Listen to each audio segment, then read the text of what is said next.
Welcome to this quick tutorial on how to use PVAPINS, your go-to platform for buying virtual phone numbers for verification and testing. First, go to PVAPINS.com. On the top right, click Sign Up. Then click on Register New Account button. Now fill in your details, name, email address, strong password and CPAPINS. Then click Register. After that, check your email inbox to verify your account. Once verified, you can log into your dashboard. Next, let's recharge your wallet to buy a virtual number. After successfully logged in, you will see your dashboard like this. Hover on top up and click the Recharge Your Account option. Here you will see the available payment method based on your country. Select any payment method.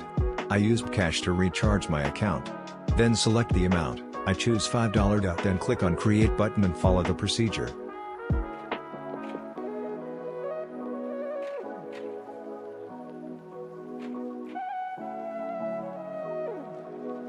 After successfully recharged, the funds are added to your wallet and you are good to purchase a number. Now search for your preferable country, which country number you want to use. Search your app. You will see some package with its rate. Click any package from here and wait a little bit, you will see your number here. Take this number and enjoy your journey. If faced any problem, just tap on WhatsApp button and leave your message. We are ready to solve any technical issue 24/7. Thank you.